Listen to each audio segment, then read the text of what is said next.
Alright, so today I'm going to cover an unusual combination of ball python morphs coming together to form what we commonly know as the gray matter ball python. And if you've ever seen a gray matter, it is a pretty unusual snake. Essentially what it looks like is it looks like a pied with the splotches of white through the snake, but all the dark spots are actually a silver metallic color, which is really quite impressive. And if you looked at my very last video, I actually covered the silver bullet ball python. It's a completely silver snake, and the way we made that is we have a super cinnamon with the pastel gene. So a super cinnamon pastel is the silver bullet, and I would say the gray matter is pretty close. It's actually a super cinnamon, but you drop the pastel and you add champagne. And I would say a lot of people probably don't work with champagne anymore. Probably the biggest problem with champagne is it tends to have a head wobble similar to the spider ball python, but there's still a few people working with it, and as far as I know, I think certain lines of champagne kind of breed out the head wobble, unlike what we've seen with the spider. You really can't, they say if you, with a spider, if you're breeding, it's kind of unpredictable, the head wobble. Sometimes you get it and sometimes you don't. Sometimes you can have a big head wobbler with the spider, you breed it and you don't get that head wobble in the offspring. But I've heard with the champagne that it's kind of the opposite, where you can actually line breed it and kind of breed out the head wobble, as far as I know. So the other interesting thing about the champagne, I don't know what Bobby's doing on my head, crazy snake. But the champagne is really unusual. I'd say it's probably one of the most unusual morphs.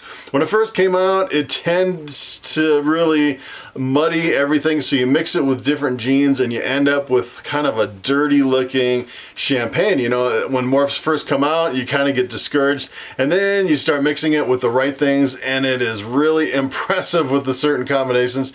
And one of those impressive combinations is if you take a visual pied, you mix it with the champagne, and all the babies essentially end up as champagne 100% het pied. Normally you don't see the influence of the pied, but on the champagne, they all essentially look like champagne pieds. They all look like visual pieds, which is really interesting, with just the het pied influence in the champagne.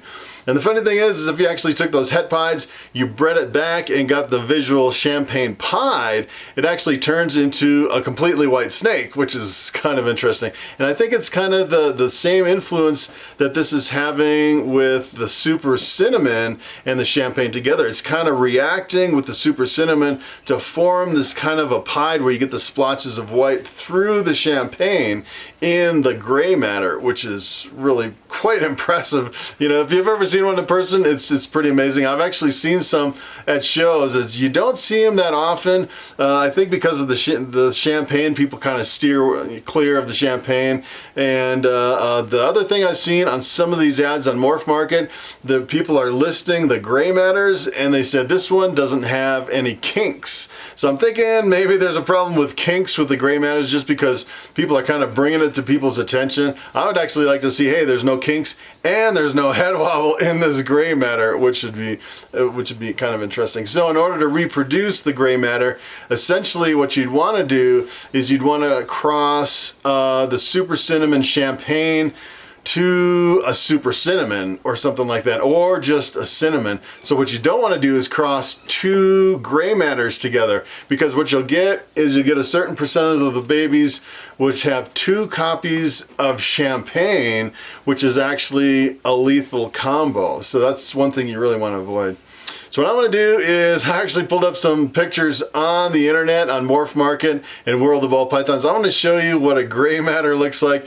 It is a pretty impressive snake, so let's take a look at those snakes. Alright, so take a look at this snake. This is like no other snake I've seen. I don't think you can get anything that looks close to this with any other combination. It essentially looks exactly like a pied with everything else looks like a completely silver snake.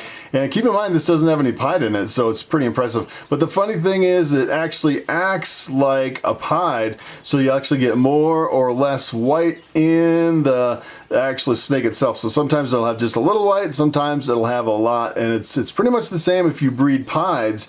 It's pretty unpredictable unpredictable as far as how much white you'll get. Sometimes you get a low white, sometimes a high white.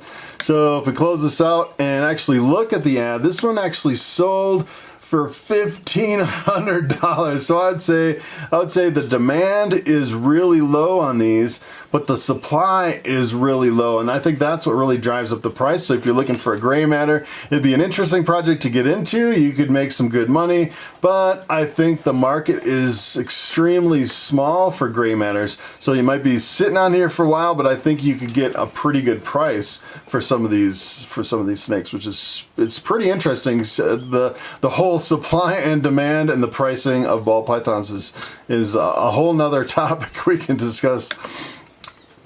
So here is another gray matter. You can see this one just has a little bit of silver up around the head, and I pulled up a few more here. This one has a little bit more through the snake, and you know, personally for me, I actually like a 50-50 kind of throughout the whole snake. And these, it's interesting on these, it seems like it's kind of more towards the head, and you see that a lot just in the straight pieds where a lot of the color is more just towards the head.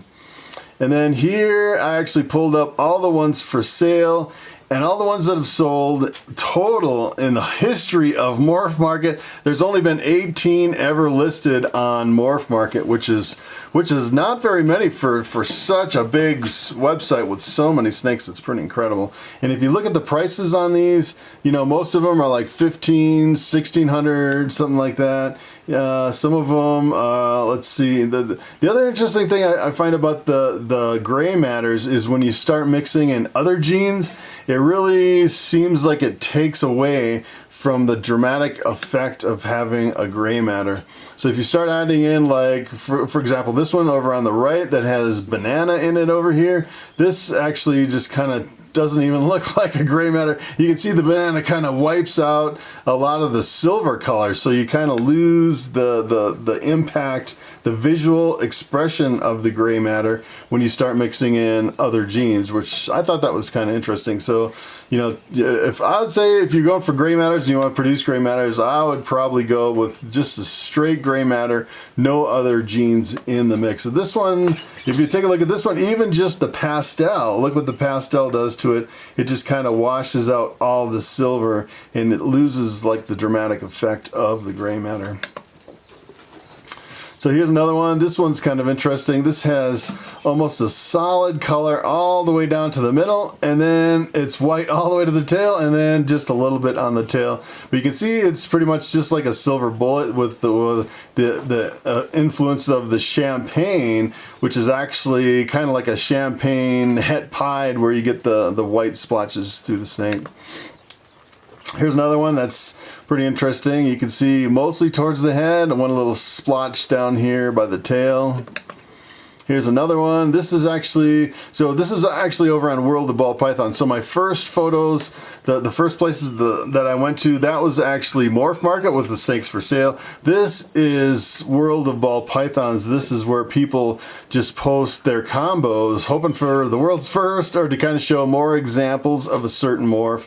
And this one, I would say this is probably my favorite one here. I really love kind of the rugged edge on this one, how it's kind of really kind of jagged, and a little splotch down here, and the head, how it's kind of faded right around the back of the head. This is a really cool looking snake. And here is another one. This is kind of interesting. It's kind of the same thing. This almost looks like, kind of has the same jagged edges around the edges of the pattern. And it's kind of funny because if you're doing pieds, sometimes the jagged edge around the splotches here, this will actually tell you what other genes are in the mix, but in this case it just looks like it's part of the gray matter morph with the champagne and the super cinnamon. These are really good looking snakes. I really like the white noses on these. This is really cute. This one is another really good looking snake.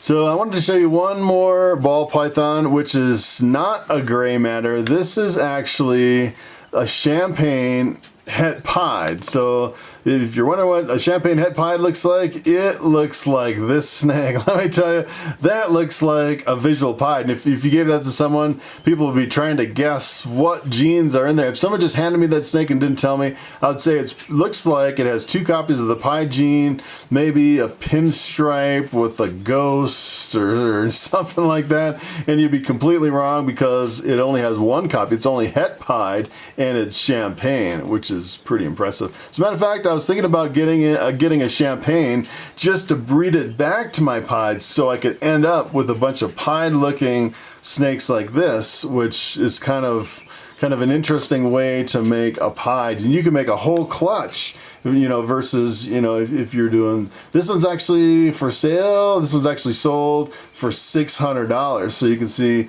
they're still, you know, bringing in quite a bit of money. There's not a whole lot of them out there, and I would say it's kind of the same thing with the other champagne morphs. There's, you know, a limited supply, but enough of a demand to really make the price pretty decent for some of these champagne combos. It's kind of an unusual market for the champagnes because it's driving up the price, even though the supply is really small, which I find pretty interesting. All right, so if you were wondering what a gray matter is, now you know. It is a super cinnamon champagne. And let me tell you, with 300 base morphs and ball pythons, there is a lot of different combinations, millions and millions of combinations, and there's a lot of slang for some of these combinations that are out there. It's kind of hard to keep track of, and you just kind of have to get used to it and learn the names. Like Firefly is fire and pastel, or you have a lemon blast, which is pastel and pinstripe, or the gray matter, super cinnamon, and champagne, which is a pretty interesting combo. So that's pretty much it. Thanks for watching, and I will see you next time.